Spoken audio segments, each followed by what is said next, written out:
Picture an animal in winter, somewhere in the forests of North America, temperatures well below freezing. Its heart stops beating, its blood stops flowing. Ice crystals form throughout its body, inside its muscles, around its organs.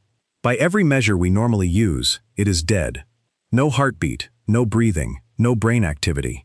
And then spring arrives, the temperature rises, and that same animal simply thaws out and starts moving again. Its heart restarts on its own. It hops away like nothing happened. This isn't science fiction. This is a real animal, the wood frog. And what it does every single winter defies almost everything we think we understand about the line between life and death. This is the story of freeze tolerance, one of the strangest and most extreme survival adaptations in the entire animal kingdom, and the specific biochemistry that allows a living creature to become, quite literally, a block of ice, and then come back from it completely intact. But to understand how a frog can survive freezing solid, you first need to understand why freezing kills almost every other animal on the planet. Because the danger of ice isn't really about cold itself. Most animals, humans included, can tolerate extremely cold temperatures for a while, as long as their internal fluids stay liquid. The real danger begins the moment ice actually starts forming inside living tissue, and understanding exactly why reveals just how extraordinary the wood frog's trick actually is. When water freezes inside a living cell, it expands, and it forms sharp, jagged ice crystals. Those crystals physically shred cell membranes from the inside, rupturing the delicate structures that keep a cell functioning. Multiply that damage across billions of cells throughout an entire body, and you get catastrophic, irreversible tissue destruction.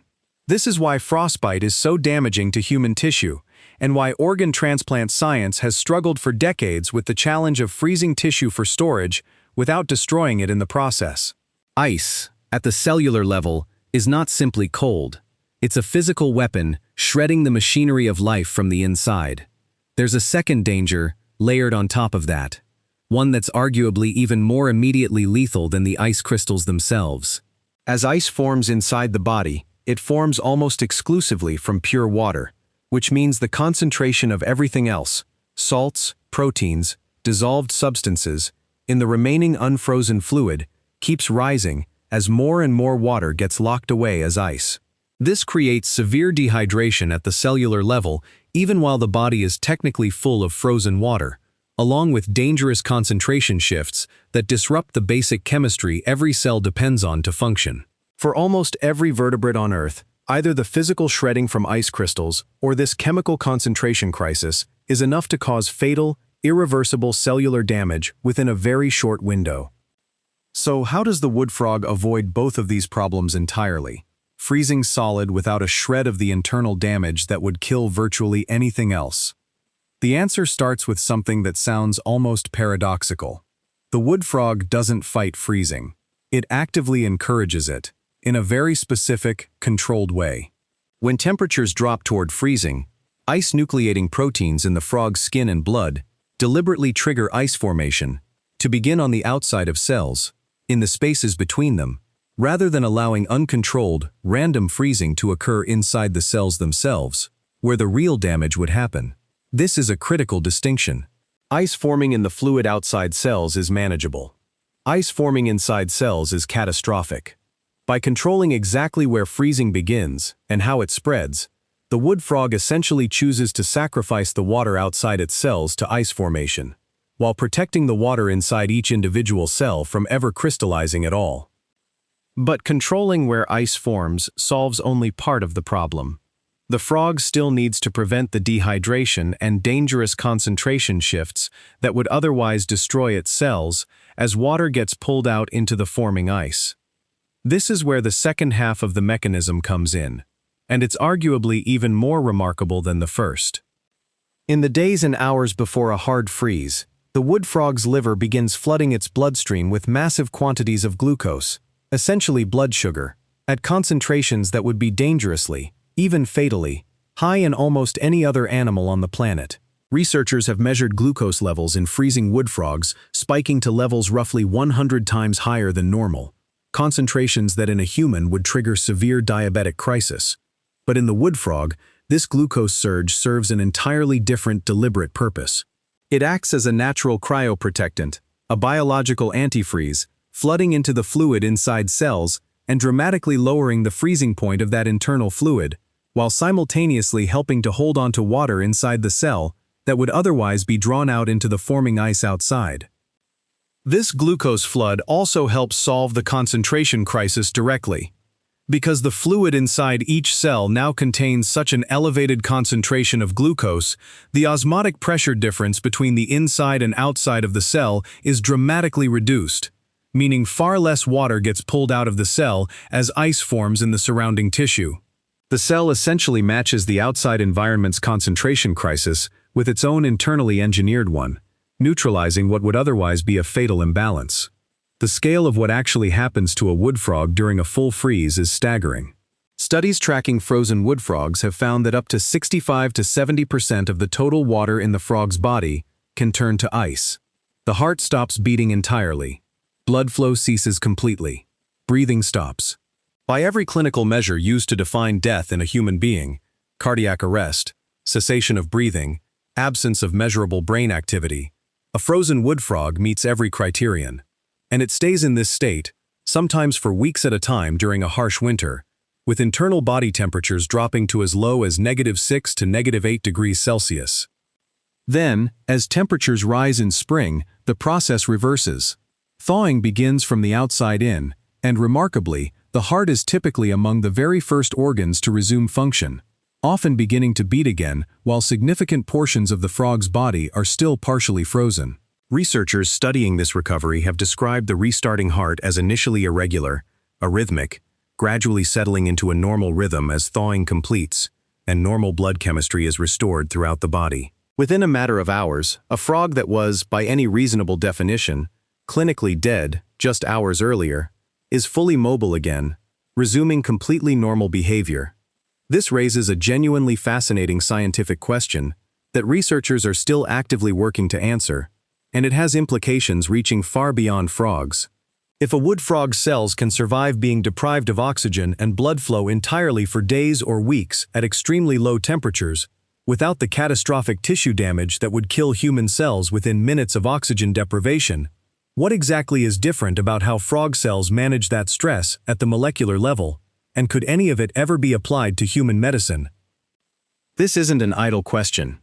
Scientists studying organ transplantation have looked closely at freeze-tolerant animals like the wood frog for decades, because one of the most persistent problems in transplant medicine is the extremely short window organs have to survive outside a living body before they become unusable, typically just hours. If any component of the wood frog's cryoprotective mechanism, the controlled extracellular ice formation, the massive glucose flood protecting cells from the inside, could be translated into a method for safely preserving human organs at low temperatures for extended periods, it could dramatically expand how far and how long a donor organ could travel before transplantation, potentially saving thousands of additional lives every year. Research in this exact direction remains ongoing, and while no complete solution has emerged yet, the wood frog remains one of the most closely studied models in the entire field of cryobiology, precisely because of how completely it appears to have already solved a problem human medicine is still struggling with. The discovery of exactly how this process worked didn't come easily either, and the history of researching it says something about how counterintuitive the whole phenomenon really is. For a long time, biologists knew wood frogs somehow survived winters in freezing climates, but assumed they must be finding some way to avoid freezing entirely, burrowing deep enough, or relying on some form of natural antifreeze that simply prevented ice from forming at all, the same basic strategy many other cold-tolerant animals use. It took careful laboratory observation, actually watching frogs freeze under controlled conditions, and monitoring their heart activity, blood chemistry, and tissue structure throughout the process, to establish that the frogs weren't avoiding freezing at all. They were freezing completely, deliberately, and surviving it anyway. A finding significant enough that it fundamentally shifted how biologists thought about the theoretical limits of vertebrate survival. Not every wood frog population handles this identically either, which adds another layer of nuance to the story. Frogs from more northern, consistently colder regions have been found in comparative studies to produce even higher glucose concentrations and tolerate lower minimum body temperatures than wood frog populations from milder, more southern parts of their range, suggesting the mechanism itself is fine-tuned by local evolutionary pressure, adjusting its intensity based on exactly how severe the winters a given population actually needs to survive. It's worth noting that this trait isn't entirely unique to wood frogs, though they remain one of the most extensively studied examples. A handful of other freeze-tolerant species exist, including certain species of turtles as hatchlings, and a few types of insects, each having independently evolved some version of a similar strategy. Controlled extracellular ice formation, combined with some form of internal cryoprotectant, whether glucose-based or, in some species, built around different compounds like glycerol. The fact that this solution has evolved independently more than once, in animals as different as frogs and insects, suggests it represents one of a relatively small number of viable biochemical paths to surviving being frozen solid, rather than one lucky, unrepeatable evolutionary accident. So why doesn't this story get the attention it deserves, given how directly it challenges our basic assumptions about life and death? Partly because it sounds almost too strange to be real, a claim more suited to science fiction than biology, and partly because the mechanism, while extraordinary, is invisible. There's no dramatic external sign of what's happening internally, just a frozen, motionless frog that looks to any casual observer simply dead until it very much isn't. This doesn't mean freezing is safe for animals in general, or that this mechanism could ever work without the extraordinarily specific biochemistry the wood frog has spent millions of years evolving. For virtually every other vertebrate, freezing solid remains exactly as fatal as it sounds. What the wood frog demonstrates is how narrow and specific the line between a fatal process and a survivable one actually is. Not a difference in what happens physically. Ice still forms, water still moves, chemistry still shifts, but a precisely engineered difference in how, where, and under what internal conditions that exact same physical process unfolds. The next time winter comes and the temperature drops well below freezing, somewhere in a forest, quietly buried under leaf litter, there's a frog with a heart that has stopped, blood that isn't flowing, and a body that's technically frozen solid, patiently waiting for spring, and for a heartbeat that, against every intuition we have about what death actually means, is going to start again completely on its own.